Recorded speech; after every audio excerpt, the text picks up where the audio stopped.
Ben ritrovati al nostro consueto approfondimento dedicato ai temi della salute, in particolare oggi parliamo dell'evento La tua salute in centro e oggi capiremo insieme di che cosa si tratta. Ce ne sono venute a parlare la dottoressa Maria Luisa Ferramosca, direttore della centrale operativa SUEM 118 Ospedale di Treviso. Buongiorno, ben trovata dottoressa, grazie di essere con noi. Do il benvenuto anche alla dottoressa Silvia Orazio, medico della centrale operativa del SUEM 118 di Treviso. Buongiorno, grazie anche a lei di esserci venuta a trovare. In collegamento abbiamo anche la dottoressa Cinzia Pegoraro, medico dell'unità operativa complessa di medicina dello sport all'ospedale di Treviso. Buongiorno dottoressa. Buongiorno a tutti, bentrovati. Buongiorno, abbiamo insomma da ripristinare un collegamento che tra poco sarà con noi con il dottor Nicola Pegoraro con il dottor Nicola Gasparetto dell'unità operativa complessa di cardiologia che tra poco anche lui sarà con noi per parlarci di questa iniziativa. Parto da lei con le domande, dottoressa Ferramosca. Questa è un'iniziativa, La tua salute in centro, che ci sarà domenica 22 settembre e il promotore di questa iniziativa è proprio il SUEM 118 di Treviso. Che cosa potranno trovare i cittadini in centro storico a Treviso, in piazzale Burchiellati in particolare? Troveranno ben 5 stand, 5 gazebi, all'interno dei quali vi sarà il personale medico, infermieristico e gli OS di 5 unità operative, che adesso andremo anche a vedere, per effettuare un percorso, quindi a differenza di eventi precedenti focalizzati sulla rianimazione cardiopolmonare in caso di arresto cardiaco, si è voluto strutturare un percorso finalizzato alla prevenzione dell'arresto cardiaco. Quindi prima di focalizzarsi sulle manovre di rianimazione cardiopolmonare, avere indicazioni, farsi misurare, conoscere tutte quelle buone pratiche della nostra salute per prevenire l'arresto cardiaco. Le unità operative coinvolte in questo percorso sono il Dipartimento di Prevenzione, la diabetologia, la medicina dello sport e la cardiologia, che è un nostro partner molto stretto perché lavoriamo in sinergia nell'analisi, monitoraggio e studio dell'arresto cardiaco. Quindi 5 gazebi, se ho capito bene, in cui i cittadini possono venire liberamente, con ingresso gratuito e libero, e possono farsi misurare la pressione, misurare la glicemia e avere consigli dettagliati su corretti stili di vita. Assolutamente sì. Anzi, come giustamente diceva lei, ma è corretto anche proprio ribadirlo, l'accesso è assolutamente libero, anzi noi abbiamo consigliato l'iscrizione, ma se qualcuno non si è iscritto può partecipare. Ugualmente, assolutamente sì. Sarà consegnato ad ogni partecipante un patentino e nel patentino, mano a mano che la persona transita, si ferma negli stand e sarà sottoposta o a dei test o a delle misurazioni, se ha piacere, e verranno annotate in questo patentino. Il cardiologo, quindi nell'ultimo stand, i cardiologi aggiungeranno anche le loro misurazioni e il tutto genererà il fattore di rischio cardiovascolare della persona, che poi si esprime numericamente, e quindi è uno strumento molto importante. Misurazioni, come diceva lei, come ha ricordato, della glicemia, della pressione, ma anche del colesterolo, test per l'abilità fisica, per vedere un po', no? E consigli, verranno anche consegnate delle brochure con le indicazioni magari di servizi più o meno conosciuti per mantenere delle buone regole di salute. Un aspetto importante è quello anche nutrizionale.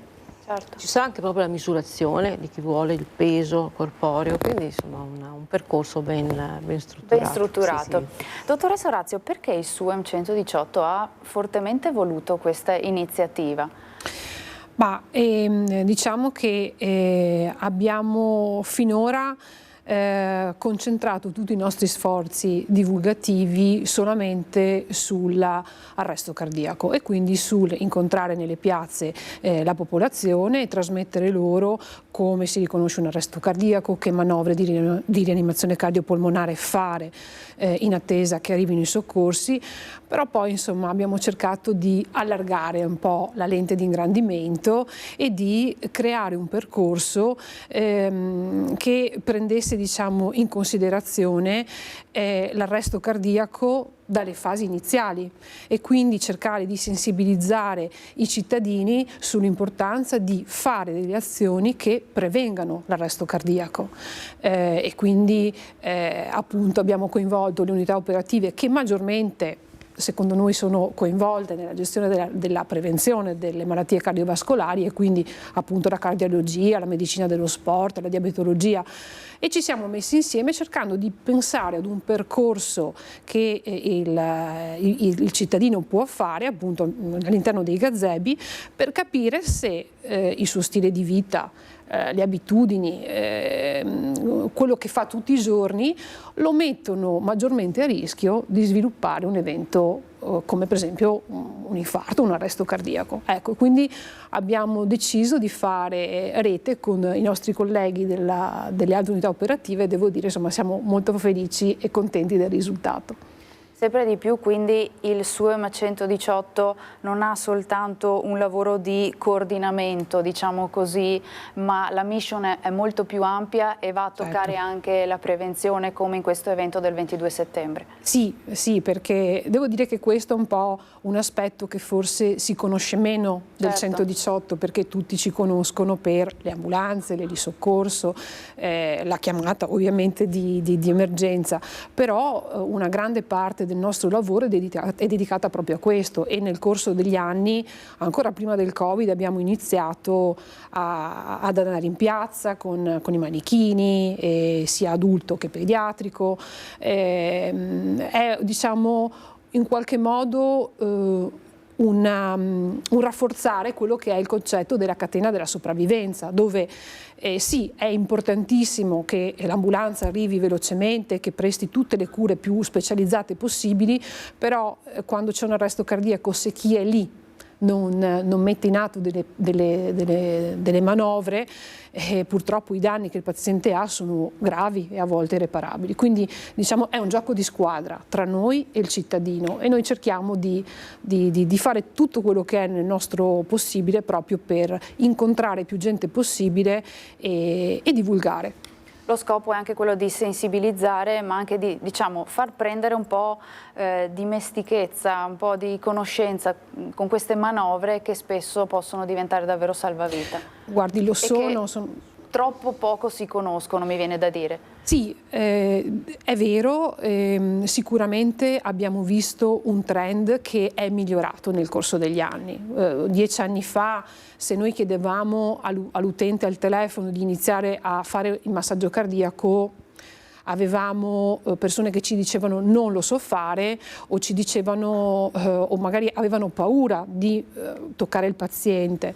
Invece adesso devo dire che è sempre più spesso quando l'operatore del 118 dà le indicazioni per iniziare la manovra di rianimazione cardiopolmonare e chiede lo sa fare, dall'altra parte abbiamo una risposta positiva, quindi qualcuno che magari per motivi di sport, i corsi che si fanno nell'ambiente di lavoro, insomma sempre più spesso le persone fanno dei corsi per imparare per esempio anche usare il defibrillatore e quindi è ovvio che tutto questo ci permette di essere efficaci nella gestione di un arresto cardiaco. E per essere efficaci bisogna conoscere, dottoressa Ferramosca. Bisogna conoscere, sì. La conoscenza dell'importanza, a volte bastano anche poche parole, però sono importanti innanzitutto per capire l'importanza e per capire che intervenire con le manovre di rianimazione cardiopolmonare in attesa dell'arrivo dell'ambulanza fa la differenza sulla sopravvivenza. Quindi anche semplicemente quando si divulga, no? Si parla con i nostri concittadini, con le persone, gli si dice ogni minuto che passa dal momento dell'instaurarsi di un arresto cardiaco si perdono, e non si fanno manovre, si perdono 10 probabilità su 100 di salvare una persona. Pochi numeri, ma significativi.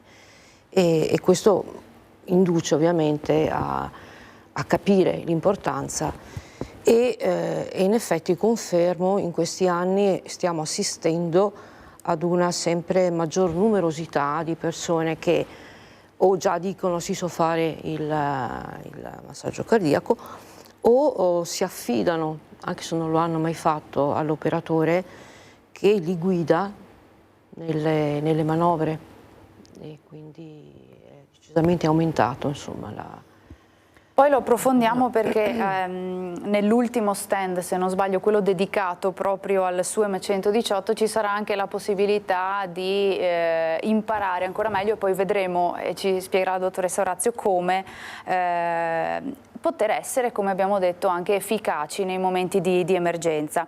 State vedendo la locandina relativa all'evento del 22 settembre, Piazzale Burchiellati, dalle 8:30 del mattino fino alle 14, importantissimo esserci, per insomma pensare anche alla nostra salute in maniera un po' più decisiva, importante, e il ritrovo sarà alle 8:30, come leggiamo, con una camminata, insomma, sì, che è aperta a tutti i cittadini. L'invito è quello di indossare qualche cosa di rosso. Sì, perché? Sì, qualcosa di rosso, perché rosso è il cuore.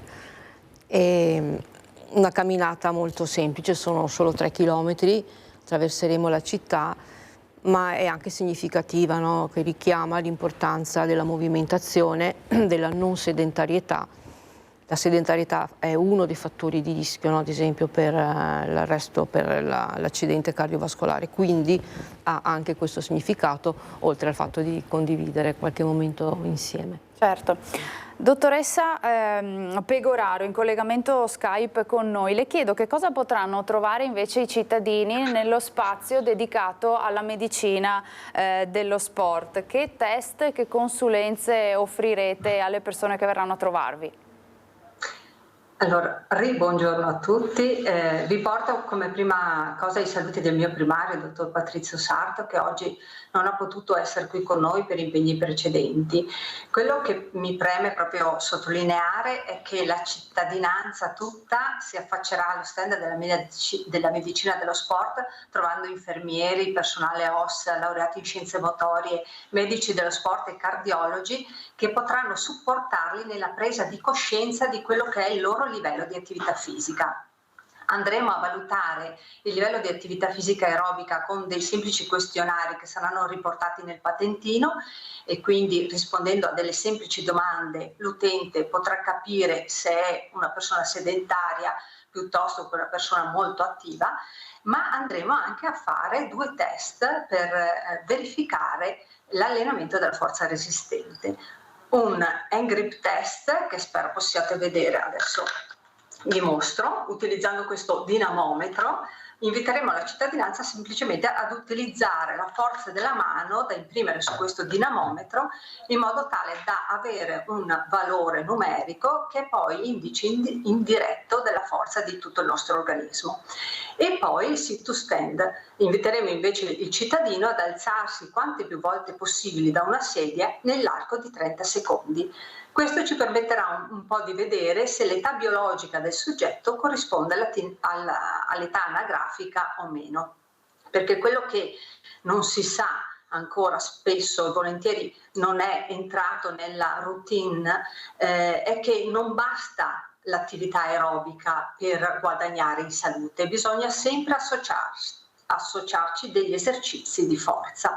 Perché? Perché impediscono la sarcopenia, rallentano la sarcopenia che naturalmente ci coinvolge il nostro organismo man mano che andiamo avanti con l'età, e che ci aiuta a prevenire fatti importanti come sono per esempio le cadute negli anziani. Ma non solo, rende molto più semplice la nostra quotidianità, riuscendo a portare le borse della spesa, facendo varie rampe di scale, senza avere quel benedetto fiatone di cui poi arriviamo a lamentarci tutti. E quindi nel nostro stand il cittadino, ma anche l'atleta della domenica, okay, può misurarsi con quello che sono le proprie capacità, confrontarsi con se stesso e non con gli altri e capire se è più sedentario o se nella sua attività ha anche una forza resistente tale da permettergli di guadagnare in salute. Questo è il nostro primo, è quello che vorremmo fare come prima cosa. Poi naturalmente daremo delle indicazioni su quello che la persona può fare a seconda che si tratti di un soggetto in prevenzione primaria con un buon controllo dei fattori di rischio, oppure che si tratti di un soggetto in prevenzione secondaria, quindi che ha già avuto un evento cardiovascolare, e quindi daremo proprio tutta una serie di indicazioni sui contatti anche da prendere per avere poi una prescrizione, come diciamo noi, dell'esercizio fisico da attuare poi sul territorio, grazie anche alla larga diffusione delle palestre della salute. Ecco, esercizi semplici, abbiamo sentito, insomma, alzarsi dalla sedia, misurare la forza fisica. Con questi dati in mano poi, qual è la riflessione che dovrà fare secondo voi il cittadino e quali saranno le indicazioni che andrete a dare voi? È proprio una presa di coscienza magari nella quotidianità uno pensa di essere fisicamente attivo, poi invece andando a rispondere a queste semplici domande scopre che l'attività fisica che svolge non è poi così sufficiente a guadagnare in salute, per cui magari cercheremo di indicare i 10.000 passi al giorno da raggiungere per non considerarsi più sedentari, oppure semplici esercizi che si possono svolgere anche a domicilio, la camminata di 30 minuti a passo sostenuto. Per chi invece volesse arrivare a modificare il suo stile di vita in maniera un po' più consapevole e importante, ci sono poi dei test che potremo fare in medicina dello sport o sul territorio per poterli avviare ad un'attività strutturata anche più intensa.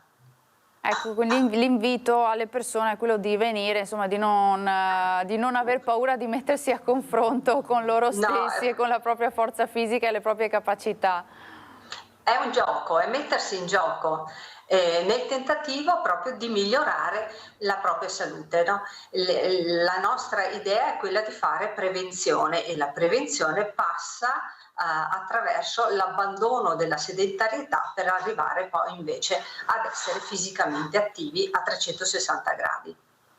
Piccole cose, dottoressa Ferramosca, che tante volte ci dimentichiamo, però sono essenziali per la nostra salute. Assolutamente sì, piccole ma grandi cose, come diceva la dottoressa, quelle legate appunto alla sedentarietà, quindi all'attività fisica, ma anche allo stile di vita, quindi alla nutrizione. Infatti ci sarà anche lo stand del Dipartimento di Prevenzione e della diabetologia, che affronteranno anche lo stile di vita alimentare, perché anche questo è molto importante, no? Attraverso poi anche la misurazione del colesterolo sarà possibile verificare se si ha un certo rischio a causa di questo valore. Sì, sono piccole cose, ma poi tutte insieme, come sempre, no, nella catena, fanno poi la differenza tra uno stile di vita che ci mette, diciamo, ragionevolmente in sicurezza rispetto a un accidente cardiovascolare e uno stile di vita che invece ci fa aumentare il rischio. Dottoressa Orazio, aperto a tutti, sportivi, non sportivi, assolutamente, vecchi, giovani, magari anche qualche bambino, perché insomma certo, anche il controllo di determinati parametri, forse anche nei più piccoli, ci dimentichiamo che spesso è importante. Sì, certo, questo è vero. Devo dirle che i piccoli sono sempre benvenuti, soprattutto nel nostro stand, perché avremo dei mezzi a disposizione dove i bambini sono abituati a vederci, salgono, fanno le foto, fanno finta di guidare l'ambulanza. Ed è bello che prendano confidenza, sì, insomma, anche con questo mondo. È vero, ci siamo già attrezzati per aspettarli, perché avremo un banchetto apposta per loro con fogli, colori, quindi magari mentre mamma e papà o i nonni sono da noi e guardano come si fa una rianimazione cardiopolmonare piuttosto che la videochiamata, avremo anche, diciamo, la possibilità di intrattenerli con dei disegni. Certo, e questo secondo me è fondamentale, perché credo sia importante appunto che prendano confidenza anche con questo mondo, che non si facciano impaurire da determinate manovre. Chiaramente può essere impattante, no? Però paradossalmente lo è meno per il bambino rispetto all'adulto. Poi diciamo che abbiamo un'altra delle cose che facciamo come servizio di 118 è il fatto che accogliamo le scuole. Durante l'anno vengono a trovarci i bambini della scuola dell'infanzia, delle scuole primarie e secondarie e fanno un percorso all'interno del SUEM e vedono i mezzi, ma vedono anche dove arrivano le telefonate del 118. E quindi una per esempio delle prime cose che trasmettiamo loro e che insomma vogliamo che si portino a casa è imparare come si chiamano, dove vivono, la loro via, l'indirizzo, proprio perché se dovessero aver bisogno sono in grado di fornire questi dati che sono ovviamente fondamentali per poter inviare l'ambulanza. Allora vogliamo capire che cosa troveranno i cittadini all'interno dello stand dedicato al SUEM 118. Bene. Che cosa si potrà fare all'interno? Ok, allora chi verrà a visitarci avrà la possibilità di vedere due cose diverse. Da una parte avremo i manichini, il defibrillatore e gli operatori del SUEM spiegheranno come si riconosce un arresto cardiaco, quali sono appunto le prime manovre di rianimazione cardiopolmonare da fare in attesa che arrivino i soccorsi e per chi ancora non ha mai visto da vicino un defibrillatore semiautomatico lo faremo vedere e faremo vedere quanto è facile da usare, sicuro e quanto può essere d'aiuto in momenti come quelli in cui insomma si è presi dal panico, ma il defibrillatore è un aiuto fondamentale perché guida la persona che lo sta usando mentre sta gestendo l'arresto cardiaco. Dall'altra parte abbiamo un po' una novità che non abbiamo fatto negli anni scorsi, un po' perché è una novità recente anche per noi, l'abbiamo acquisita con l'introduzione del nuovo sistema gestionale. Avremo la possibilità di dimostrare ai cittadini come funziona la videochiamata. Anzi, prima ancora daremo delle indicazioni su come fare correttamente una telefonata al 118, che sembra una cosa magari banale, ma non lo è, perché il soccorso inizia lì, nel momento in cui il cittadino chiama e quindi fornendo tutte le indicazioni aiuta anche noi ovviamente ad arrivare prima. E poi avremo una postazione dedicata all'interno della centrale operativa che per motivi ovvi non viaggerà sul numero del 118 e ci sarà un operatore del SUEM e quindi un collegamento tra l'interno del 118, la centrale operativa e l'operatore sul posto e faremo la videochiamata. Quindi faremo vedere quello che succede tutti i giorni perché questo è una cosa che noi siamo felici di aver acquisito, è utilissima e quindi la chiamata farà vedere al cittadino come l'operatore del SUEM vede in diretta quello che sta succedendo in quel momento. Capisce che questo è fondamentale perché prima dell'avvento di questa implementazione, quando davamo quelle che noi chiamiamo in gergo istruzioni per arrivo, cioè dicevamo all'utente inizia a fare le compressioni toraciche, dovevamo un po' fidarci di dove il cittadino, dove la persona metteva le mani sul torace. Che fossero effettivamente fatte bene, esatto. Con le vostre indicazioni. Esatto, invece adesso con la videochiamata noi vediamo direttamente e quindi correggiamo se c'è da correggere, metta le mani più su, più al centro del torace, spinga più velocemente e quindi questo rende il massaggio cardiaco molto più efficace e aiuta noi poi quando arriviamo perché insomma troviamo una situazione che sicuramente è più favorente rispetto magari a quella che trovavamo in passato. Videochiamata che vi aiuta soltanto nei casi di evento cardiovascolare no. oppure anche in altri tipi di soccorso? Allora tutti i pediatrici o la maggior parte dei pediatrici, quelli cui ovviamente l'operatore ritiene che ci siano le condizioni perché magari la chiamata non è chiara, non si capisce bene che cosa sta succedendo, questo ci aiuta a capire bene. Certo. Questa è una tecnologia importantissima per voi, che utilizzate da quanto più o meno? È importantissima, sì, perché cambia appunto aumenta e migliora la risposta del soccorso e soprattutto l'operatore può sia correggere, aiutare, supportare nelle manovre di di soccorso che gli astanti possono fare, ma si rende anche conto della situazione. È molto recente perché è all'interno, è una delle funzionalità del nuovo sistema gestionale della centrale operativa che è da circa un poco più di un anno che abbiamo. È un gestionale altamente tecnologico e ci sta supportando moltissimo sia la videochiamata, e per rimanere in tema faccia conto che su uno degli schermi che l'operatore ha a disposizione, nel momento in cui l'utente chiama viene innanzitutto geolocalizzato rapidamente e viene identificato il defibrillatore più vicino, cioè tutto mappato. Non solo viene identificato il defibrillatore, ma poi cliccando si sa anche se è un defibrillatore di pubblico accesso, quindi sulla strada, o se è all'interno di una struttura che ha determinati orari, un numero di telefono. Anche questo è un aiuto, una caratteristica importantissima. Quindi ogni utente è associato a un defibrillatore più vicino, cioè ogni utente, ogni via, diciamo. Questa è un'altra caratteristica. Certo, poi torniamo a parlarne perché a Treviso fortunatamente ce ne sono tantissimi e insomma questo permette a Treviso di essere una città più protetta, se vogliamo. Questo strumento della videochiamata potrà essere provato in diretta domenica 22 settembre dai cittadini che vorranno cimentarsi, corretto? Assolutamente sì. Sì, potranno vedere proprio come funziona, vedranno dall'altra parte.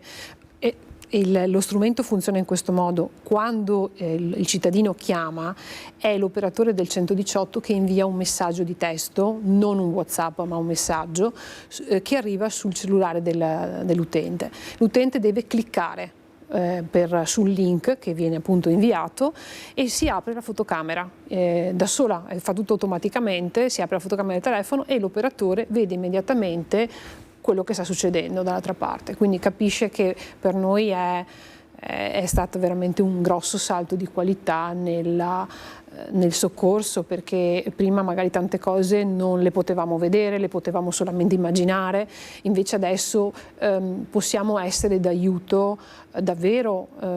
Pensi anche all'aspetto psicologico, emotivo, no? Non c'è solamente il tecnico.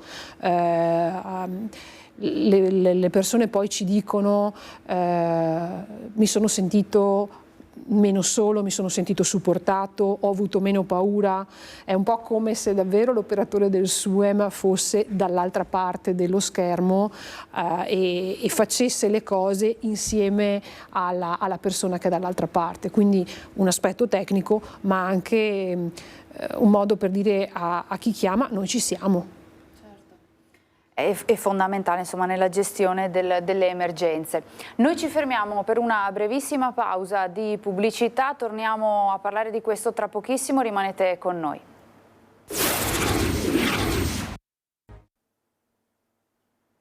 Rieccoci nuovamente in studio, ancora in diretta insieme ai medici della centrale operativa del SUEM 118 di Treviso per parlare di questo evento domenica 22 settembre, La tua salute in centro.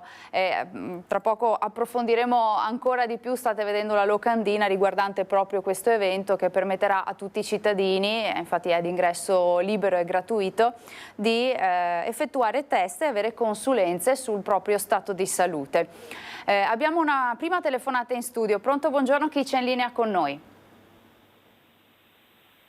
Pronto, buongiorno? Buongiorno? Ci sente? No, l'abbiamo persa, vediamo se riusciamo a recuperarla. Intanto io saluto e ringrazio, si è collegato con noi il dottor Nicola Gasparetto, medico dell'unità operativa complessa di cardiologia all'ospedale di Treviso. Buongiorno dottore. Buongiorno e grazie per il graditissimo invito. Grazie per essere qui con noi, anche se appunto a distanza. Abbiamo capito che questo evento sarà davvero importante per parlare di prevenzione della propria salute. Che cosa potranno dunque trovare i cittadini nello stand dedicato alla cardiologia? Che cosa farete capire, che cosa offrirete? Sì, nello stand della cardiologia che che imbastiremo per domenica 22 settembre, noi offriremo alla popolazione, alle persone che lo desidereranno, la misurazione della pressione arteriosa e la determinazione di quello che viene chiamato profilo lipidico, cioè la determinazione del colesterolo essenzialmente totale, buono e cattivo, e dei trigliceridi. Questi sappiamo essere due elementi molto importanti quando parliamo di prevenzione cardiovascolare.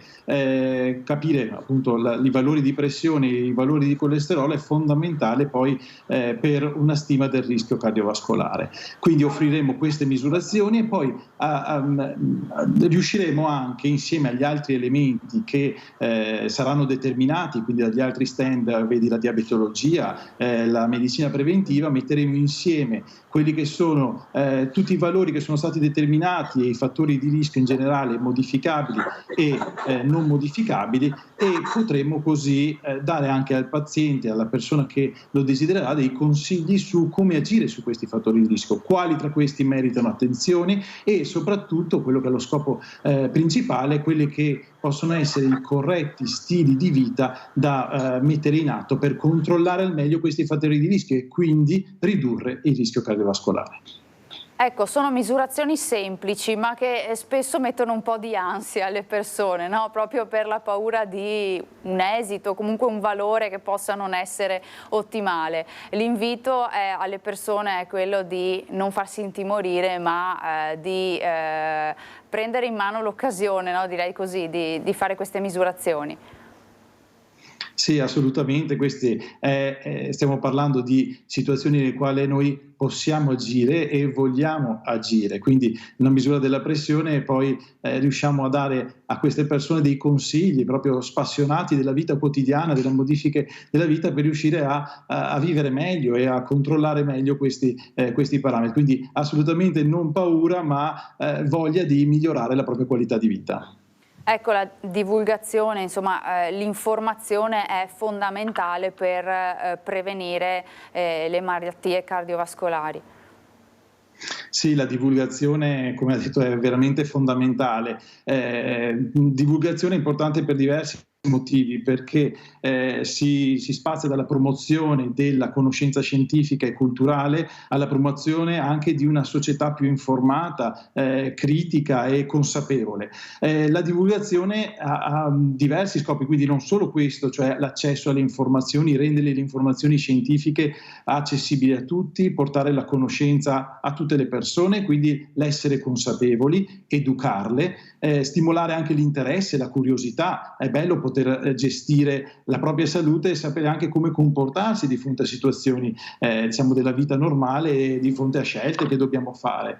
E soprattutto direi che la divulgazione è importante per contrastare la disinformazione. Al giorno d'oggi, nel quale internet permette un accesso alle informazioni molto semplice, avere in qualche modo una linea retta, quindi qualcosa che mi permette di avere una certezza, una vera divulgazione scientifica è fondamentale. Noi sappiamo appunto che anche quei social, a volte la semplicità dell'informazione diventa qualcosa che tende un po' a banalizzare. Invece noi, proprio anche con l'evento del 22, vogliamo dall'ospedale uscire, andare in piazza e divulgare, dare proprio l'informazione corretta alla popolazione e riuscire nel nostro scopo, cioè divulgazione scientifica, prevenzione cardiovascolare, società che ci permette di essere più informata, più critica e conscia di come si agisce sulla prevenzione cardiovascolare. E questo è fondamentale. Vengo da lei, dottoressa Pegoraro, perché poco fa ci ha descritto che cosa troveranno le persone nello stand dedicato alla medicina dello sport e potranno avere soltanto un assaggio, diciamo così, dell'attività che il Dipartimento e che la medicina dello sport fa proprio nell'ambito dell'ULSS 2 Marca Trevigiana, è corretto? Sì, la medicina dello sport è cresciuta tantissimo negli ultimi anni, grazie anche al fatto che il dottor Patrizio Sarto ha sposato proprio un modo di concepire la medicina dello sport in maniera assolutamente moderna. e noi vogliamo fare gioco di squadra con il cittadino, perché tutti possono accedere alla medicina dello sport per avere uno screening cardiovascolare, per avere un'idoneità agonistica, ma tutti possono accedere anche nel momento in cui perdono questa possibilità, cioè vengono squalificati da quello che riguarda l'attività agonistica. Adesso noi siamo diventati da un paio d'anni centro di riferimento regionale per lo sport nei giovani con cardiomiopatia. E questo è un ruolo molto importante che abbiamo ottenuto in collaborazione con la Regione, che ci permette di aiutare i giovani ad affrontare una diagnosi, giovani e meno giovani in realtà, ad affrontare una diagnosi di cardiopatia che li pone magari a rischio di morte improvvisa, e quindi a iniziare tutto un percorso di consapevolezza della malattia e di capire in che direzione può andare la loro vita, anche mantenendo una qualche forma di attività fisica. È un percorso che facciamo con l'intera famiglia, che richiede un supporto psicologico, che richiede l'aiuto del 118 con cui facciamo squadra, perché i genitori dei nostri atleti frequentano un corso di prima rianimazione e, come diciamo spesso a loro, non vi servirà magari per i vostri figli, servirà invece per coloro che vi circondano e che non si sottopongono a screening così accurati come invece è successo per voi. Quindi veramente un lavoro molto accurato, che richiede la presa in carico delle intere famiglie, dal papà, mamma, ai fratelli, agli amici. Spesso abbiamo ragazzi che vengono ad allenarsi presso la palestra qui alla Madonnina, nel Dipartimento di Prevenzione, portando un amico, un compagno di squadra, in modo tale che questo nostro far squadra possa garantire un guadagno. A me piace sempre parlare di guadagnare in salute a 360 gradi, da quella psicologica a quella fisica, perché nel momento in cui un ragazzo si trova a non poter più portare avanti la sua passione all'interno del mondo dell'agonismo, subisce naturalmente un trauma che è a volte veramente difficile da superare. Poi abbiamo anche quella che è invece la prescrizione dell'esercizio per tutti coloro che hanno avuto un evento cardiovascolare e che non hanno mai fatto in vita loro attività fisica, ma capiscono l'importanza di iniziare, o per quelli che erano atleti un tempo e che vogliono tornare a far movimento. Quindi la base rimane lo screening cardiovascolare con le visite di idoneità medico-agonistica, in cui si cerca, a volte con il lanternino, la patologia che può mettere il nostro utente a rischio di morte improvvisa praticando sport. Dall'altra portiamo avanti tutto un discorso invece che fa sì che l'attività fisica non venga abbandonata da chi si sente dire un no. E per dirvi, già adesso fino ad agosto abbiamo visto 180 ragazzi provenienti non solo dal Veneto ma anche fuori regione, che ci hanno chiesto un aiuto proprio per riprendere o ritornare a praticare attività fisica con delle modalità che li mettano naturalmente al sicuro da qualsiasi evento, quindi possibilità di terapie, possibilità di registrazione prolungate con loop recorder, cose molto particolari naturalmente che seguiamo qui in Medicina dello Sport, in collaborazione stretta con la cardiologia e in collaborazione stretta con il 118. Insomma, un'attività molto ampia che avrete modo di far conoscere domenica, insomma, in piazza. Dottoressa Orazio, ci sarà anche il Dipartimento di Prevenzione, no? Uno stand dedicato, sì. E anche lì si farà un'attività importante. Sì, ci sarà il Dipartimento di Prevenzione del SERD.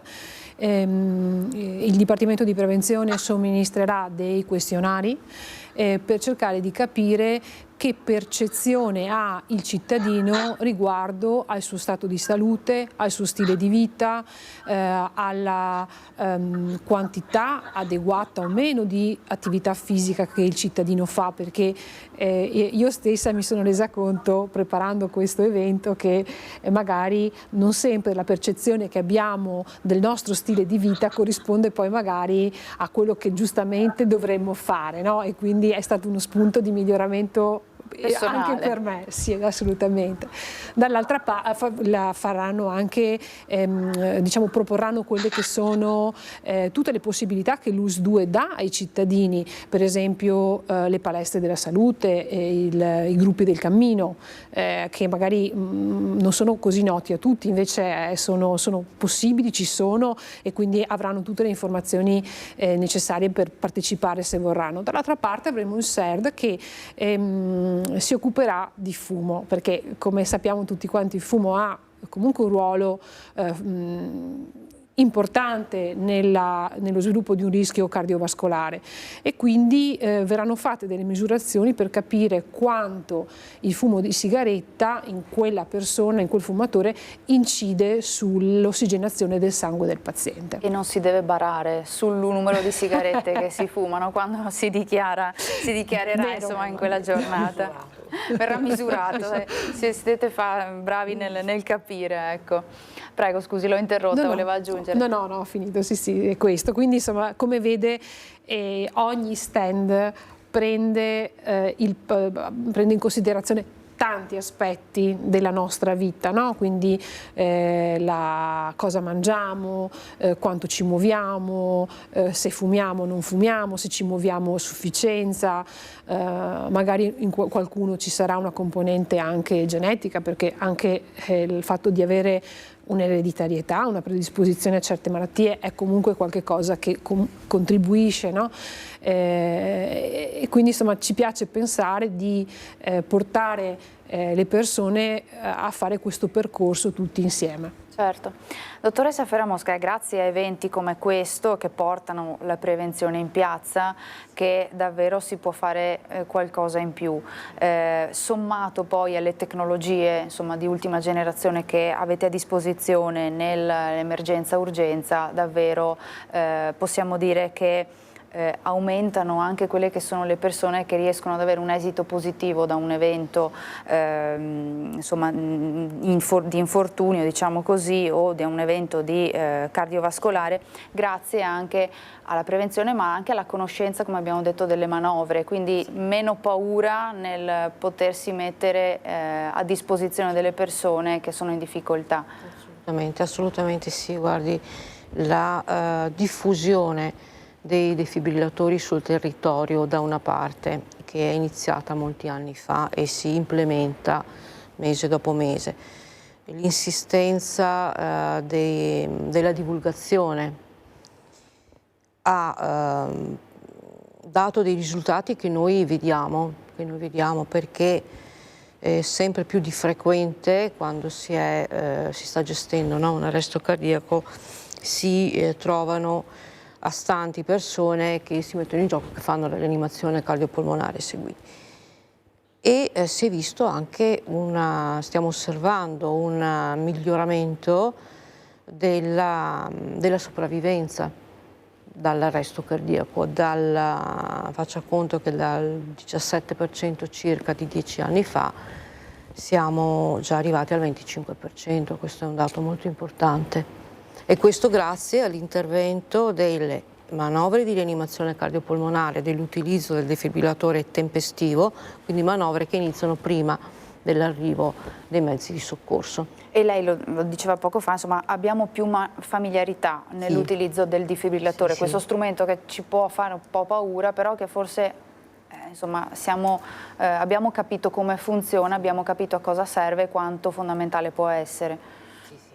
È uno strumento assolutamente semplice, non pericoloso e utilizzabile anche da chi non l'ha mai usato. Noi abbiamo esperienza, perché poi parliamo di esperienza, di arresti cardiaci gestiti con defibrillazione sul posto prima dell'arrivo del soccorso, andati anche a buon fine, praticata da persone che non avevano mai utilizzato un defibrillatore.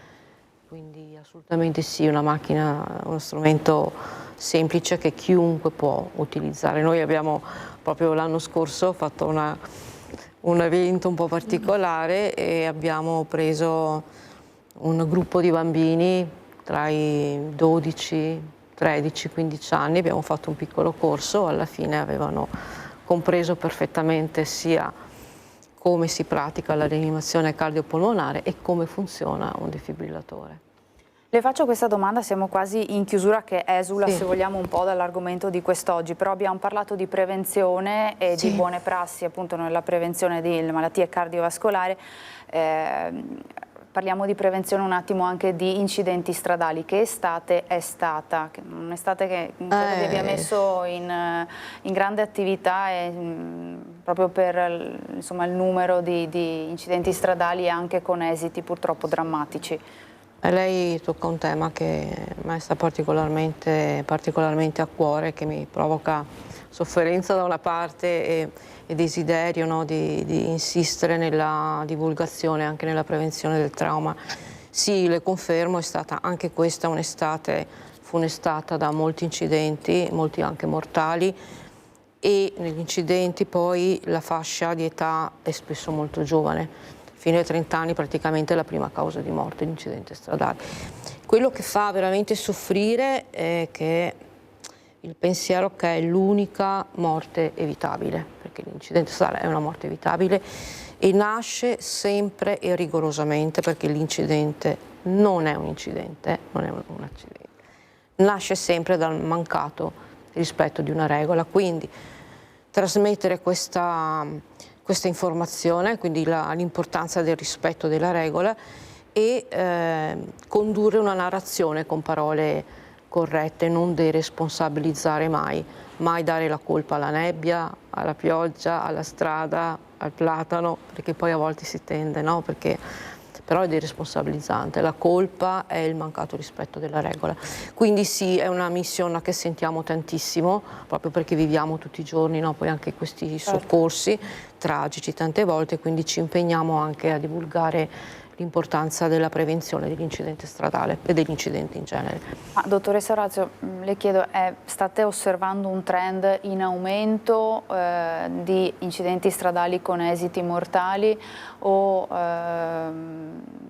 Direi che siamo in linea. Ogni anno abbiamo durante l'estate, ovviamente più persone si spostano, più persone usano per esempio la motocicletta, più persone vanno in montagna, più persone vanno con la bici, insomma, quindi diciamo che tutto questo insomma, è abbastanza, per noi devo dire, normale, nel senso per il periodo dell'anno io non direi che abbiamo un aumento, un trend in aumento.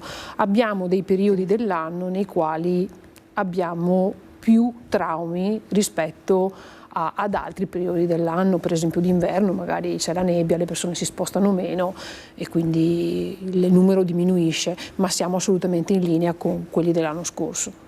Ecco, si può fare molto in termini di prevenzione in questo. Nel frattempo concentriamoci su domenica 22 settembre, quando insomma parliamo di tutt'altro, ma sicuramente è fondamentale. Siamo in chiusura. Dottoressa Ferramosca, facciamo un invito alle persone a venirvi a trovare domenica 22 settembre in Piazzale Burchiellati a Treviso per tutta la mattinata fino al primo pomeriggio. Sì, assolutamente sì, facciamo un invito. È una prima volta, è un evento strutturato, così corposo, e che attraversa tutto questo percorso dedicato alla prevenzione dell'arresto cardiaco, quindi è un percorso anche nuovo, è una prima volta anche per noi e vi invitiamo a essere presenti e a trarre quanto di meglio si può per la vostra salute. E grazie per quello che fate, perché appunto non soltanto il lavoro di coordinamento, ma abbiamo capito bene che la vostra mission è molto più ampia e davvero siete fondamentali.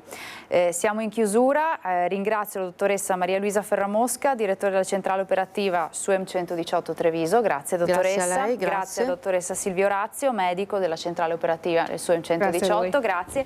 Ringrazio in collegamento la dottoressa Cinzia Pegoraro dell'unità operativa complessa di medicina dello sport. Grazie dottoressa. Grazie a voi e mettetevi in gioco. E grazie, giusto. E anche grazie al dottor Nicola Gasparetto dell'unità operativa complessa di cardiologia. Grazie dottore. Grazie a voi. Grazie e vi aspettiamo dunque tutti in Piazzale Burchiellati a Treviso domenica 22 settembre per La tua salute in centro. Grazie a tutti voi di averci seguito, ad Alessandro Granziera e Alberto Pivetta in regia, vi lascio al film e vi auguro un buon proseguimento di giornata in nostra compagnia. Arrivederci.